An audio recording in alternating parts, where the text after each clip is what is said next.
అసలు ఈ స్వాధ్యాయ యోగం ఎంత మన జీవితంలో ఎంతటి విలువైనది అనేది మనము ఈ రోజు తెలుసుకుందాం. స్వాధ్యాయం యొక్క విశిష్టత ఏంటి అనేది ఈ రోజు తెలుసుకుందాం. మరి స్వాధ్యాయం ద్వారా మనము మహాత్ములు కానివ్వండి, ఎంతో మంది మహాత్ములు ఎన్నో సందేశాలు తెలుస్తాయి మనకి.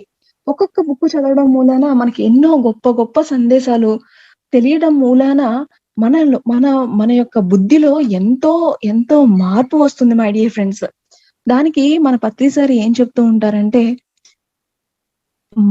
ఒక మొగ్గ ముడుచుకున్నప్పుడు దాని యొక్క అందం తెలియదట, కానీ అది వికసించినప్పుడు దాని యొక్క అందము ఎంతో తెలుస్తుంది. అదే విధంగా మన మన మన బుద్ధి ఏదైతే ఉందో అది స్వాధ్యాయం ముందు ఎలా ఉంటుందంటే ముడుచుకుని ఉంటుందట. మరి స్వాధ్యాయం తరువాత మన బుద్ధి వికసిస్తుంది. ఎప్పుడైతే బుద్ధి వికసిస్తుందో అప్పుడు ఆటోమేటిక్ గా మన ఆత్మ కూడా వికసిస్తుంది. అంతే కదా మై డియర్ ఫ్రెండ్స్, అంతే కదా. ఒక మంచి బుక్ చదివామనుకోండి, అది మనకి ఎంత ఇన్స్పిరేషన్ గా ఉంటుంది. మనం ఎన్నో బాధల్లో ఉన్నప్పుడు ఒక బాబా బుక్ తీస్తాము, అందులోంచి ఒక చక్కటి సెంటెన్స్ వస్తుంది, అది చూడగానే మనకి ఎంతో ఎంతో శక్తి వస్తుంది. సో అలాగా ఒక మంచి పుస్తకం చదివినప్పుడు మన యొక్క బుద్ధి వికసిస్తుంది, దానితో పాటు మన యొక్క ఆత్మ కూడా వికసిస్తుందని మన పత్రి సార్ ఎంతో చక్కగా చెప్పారు మై డియర్ ఫ్రెండ్స్. మరి అలాగే పువ్వు ప్రకృతిలో ఎంత సహజంగా వికసిస్తుందో మరి మన యొక్క ఆత్మ కూడా ఎలా వికసిస్తుందట.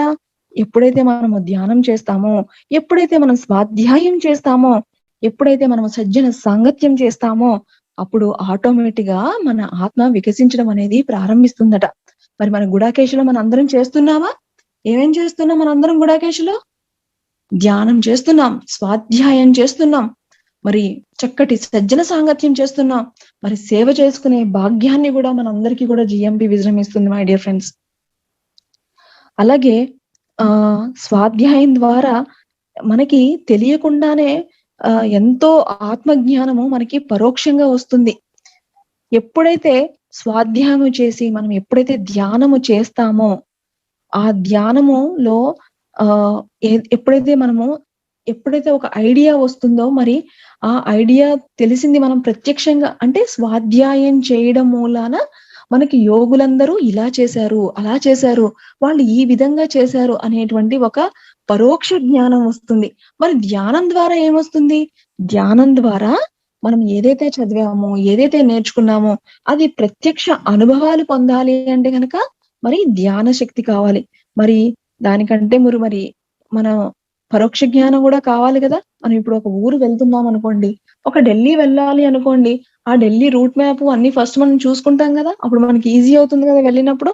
అలాగే మరి మనకంటే ముందు ఎంతో మంది మహానుభావులు ఎంతో చక్కటి ఎక్స్పెరిమెంట్స్ చేసి మనకి ఇచ్చినటువంటి స్వాధ్యాయము ఎంతో అద్భుతం మై డియర్ ఫ్రెండ్స్. స్వాధ్యాయం అన్నది మనము ఎంతో ఎంతో శ్రద్ధ భక్తులతో చదవాలి అని చెప్తూ ఉంటారు. మరి మన పత్రి సార్ ఎప్పుడు కూడా మన స్వాధ్యాయానికి ఎప్పుడు కూడా పెద్ద పీట వేస్తారనమాట. అందుకనే మన జిఎంపి విజడంలో కూడా మరి మన ప్రబోధ్ మాస్టర్ మనందరికీ కూడా ధ్యానంతో పాటు కంపల్సరిగా మనందరికీ కూడా మరి ఈ స్వాధ్యాయం అనేది కావాలని ప్రతిరోజు ఒక అరగంట దీనికోసం పెట్టడం జరుగుతుంది మై డియర్ ఫ్రెండ్స్.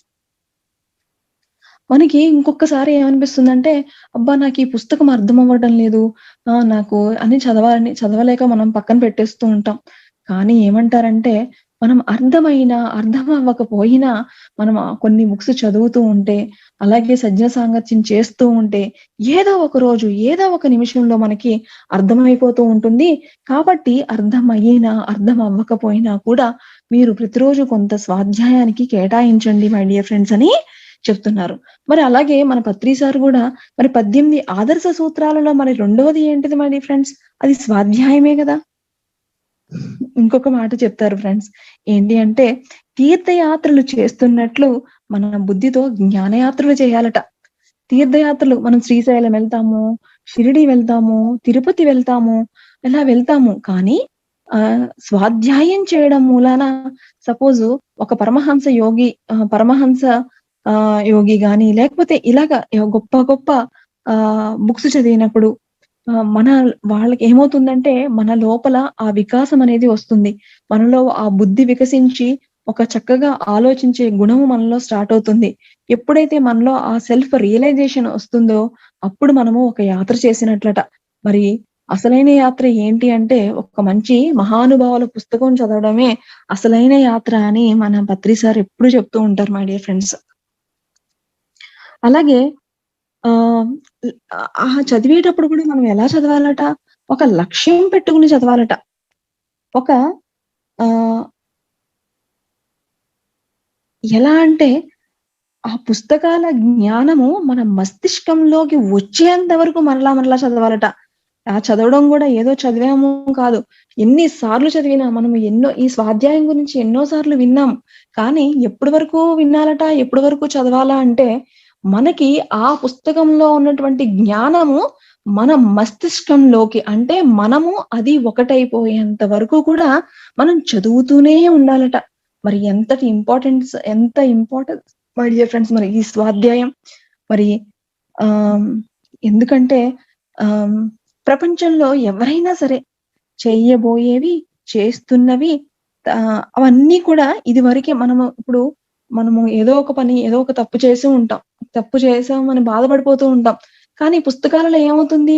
ఆల్రెడీ చేసేసి, దానికి ఆ తప్పుల్ని ఎలా సరిదిద్దుకోవాలో అన్నటువంటి జ్ఞానం గూడా పుస్తకాల్లో ఉంటుంది కాబట్టి, మనము ఈ పుస్తకాలు చదవడం మూలాన వాళ్ళ గురించి అంటే మనకంటే ఉన్నటువంటి సీనియర్ యోగులు, మహాయోగులు వాళ్ళ యొక్క అనుభవ జ్ఞానాల నుంచి మనం ఎంతో చక్కగా ఈజీగా నేర్చుకుని మనకి ఈజీగా ఆచరణలో పెట్టడానికి మరి ఈ పుస్తకాలు ఎంతో హెల్ప్ అవుతాయి మై డియర్ ఫ్రెండ్స్.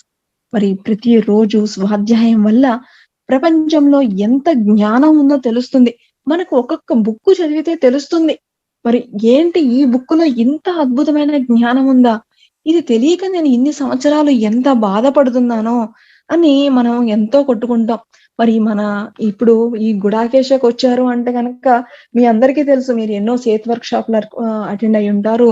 మరి మన ఎన్నో పిరమిడ్ సొసైటీలో ఉన్న బుక్స్ ఎన్నో చదివుంటారు. మీ అందరికి అనిపిస్తుంది గదా! ఒక్క బుక్ చదవడం మూలాన అబ్బా! నా లైఫే మారిపోయిందా?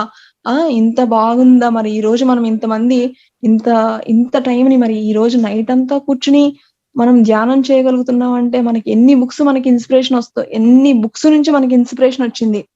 ఎంతటి సజ్జన సాంగత్యం వల్ల మనం ఈ గుడాకేష్‌లో జాయిన్ అయ్యాం. ఒక నైట్ అంతా కూర్చోవడం అంటే మాటలా మై డియర్ ఫ్రెండ్స్. దానికి ఎంత తపన ఉండాలి, ఎంతటి శక్తి ఉండాలి, ఎంతటి సంకల్ప శక్తి ఉండాలి. మరి మీ అందరిలోనూ ఈ సంకల్ప శక్తికి ఒక్కసారి గట్టిగా క్లాప్స్ కొట్టుకుందాం my dear friends. Very good. Very good friends. మనలో ఉన్న సంకల్ప శక్తిని మనము ఏదైతే ఎప్పుడు అప్రిషియేట్ చేస్తూ ఉంటామో, అదే మనం అయిపోతూ ఉంటామట. అందుకనే ఒక మంచి ఆలోచన, మాట అనగానే టక్కుమని మనం రెస్పాండ్ అవుతూ ఉండాలి. టక్కుమని మాట్లాడుతూ వెంటనే మన యొక్క సమ్మతిని తెలపాలి. అదే మనకి సగం కొండంత బలం మై డియర్ ఫ్రెండ్స్. ఇంకా ఎలా ఉండాలి అంటే స్వాధ్యాయము మనము చదివేవి ఎలా ఉండాలట? మనకి ఆరోగ్యకరమైనటువంటి ఆలోచనలు ఇచ్చేవిగా ఉండాలి. ఇప్పుడు చదివే వాటిల్లో గూడా చాలా బుక్స్ ఉంటాయి మై డియర్ ఫ్రెండ్స్. కొన్ని బుక్స్ చదవడం మూలాన మన ఆలోచనలన్నీ అటు ఇటు ఊగుతూ ఉంటాయి. మరి కొన్ని చదవడం మూలాన నేను కూడా ఈ మంచి పనులు చేయాలి అనేటువంటి ఇన్‌స్పిరేషన్ ఇస్తూ ఉంటాయి. సో, అందుకనే మన చదివేవి ఎలా ఉండాలట? మనకి ఆరోగ్యకరమైన ఆలోచనలను ఇచ్చేవి అయి ఉండాలనమాట. ఒక పుస్తకము, ఒక పుస్తకమట ఆహ్, జస్ట్ అలా చూసి అలా వదిలేటట్లు ఉంటాయన్నమాట.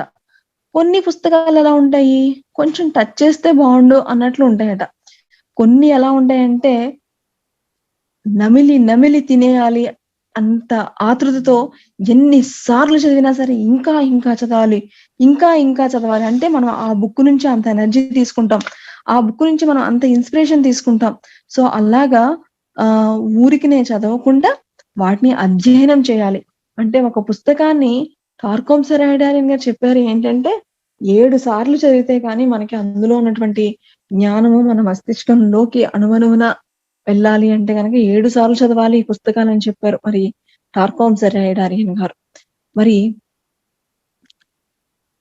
పుస్తకాలు పుస్తకాల నుంచి నువ్వు నేర్చుకునేది విషయం కాదట. పుస్తకాలు నీ నుంచి నీ లోపల, అంటే మనందరం అనుకుంటూ ఉంటాం పుస్తకాలు చదవడం వలన ఏదో నేర్చుకున్నామని మనం అనుకుంటూ ఉంటాం.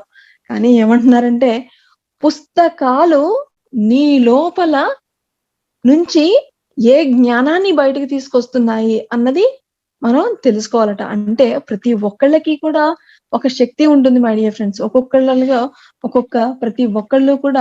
ప్రతి ఒక్కళ్ళు డివైన్ బీయింగ్స్, ప్రతి ఒక్కళ్ళు కూడా యూనిక్.